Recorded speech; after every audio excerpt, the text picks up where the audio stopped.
Good evening. We are following a developing story that has captured national attention.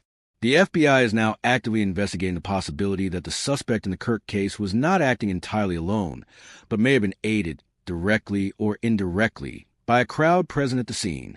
This revelation comes from Dan Bongino, a former Secret Service agent and commentator, who recently discussed new details suggesting that law enforcement is considering whether bystanders helped the suspect evade capture. If true, this would mark a dramatic twist in the case and raise urgent questions about public responsibility, law enforcement preparedness, and how quickly crowds can shift from passive observers to active participants in a crime. To understand the gravity of this, we begin with the facts. The Kirk suspect, whose actions already shock communities across the country, has been under federal scrutiny for weeks. The timeline is clear. The incident unfolded rapidly, law enforcement responded, and yet despite their presence, the suspect managed to maneuver through chaos in a way that has investigators asking whether someone or multiple people provided cover.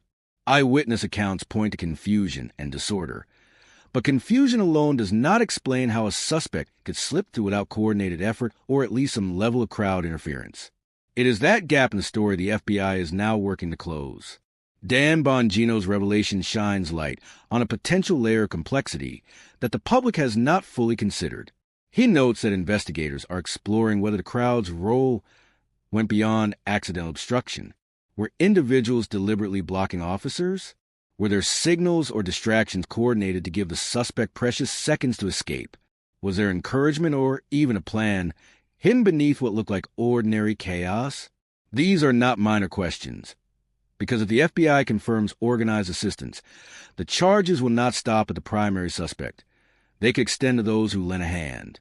That possibility moves this case out of the realm of a lone actor and into something resembling collective action, which changes everything.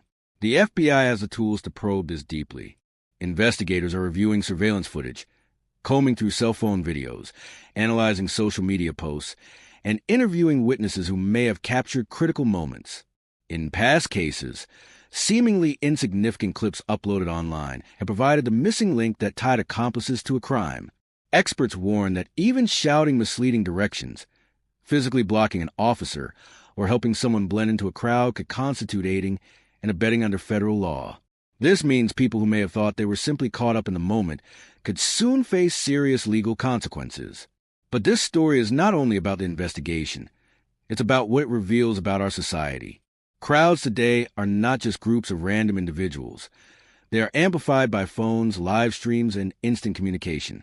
A single spark can turn onlookers into participants, and that shift can be difficult to distinguish in real time.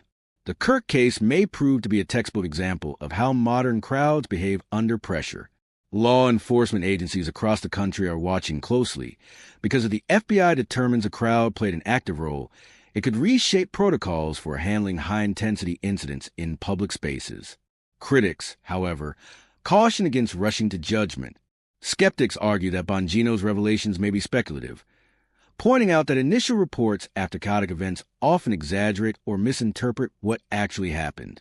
They highlight that most people in a crowd act out of fear or confusion, not malice, and that labeling them as accomplices could criminalize ordinary behavior. Legal analysts also stress that proving intent will be the FBI's greatest challenge. Did individuals knowingly aid the suspect, or were they simply reacting in the heat of the moment? This distinction could determine whether charges are filed or dropped.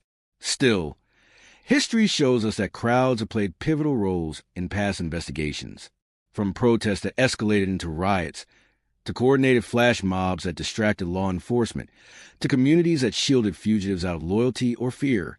The line between bystander and accomplice is thin, and the Kirk case may be about to redraw that line for a new era. If the FBI uncovers evidence of intentional crowd assistance, it could set precedent for how federal agencies treat group behavior during crimes. As we await updates, the stakes remain high.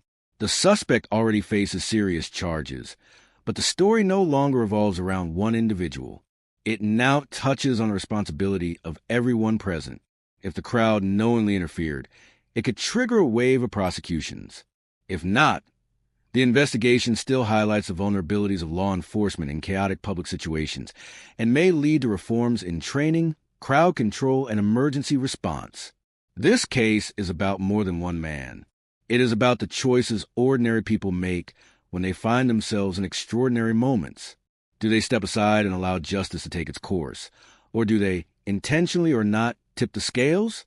The FBI's findings could provide the answer, and that answer could shape how future generations understand their role in moments of crisis.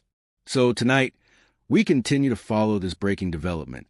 The Kirk suspect remains at the center of an ongoing investigation, but the real story may be the crowd itself, what it did, what it didn't do, and what the FBI will ultimately prove. Stay with us as this story unfolds, because what comes next could redefine not only this case, but the way our justice system views the power of crowds in America today.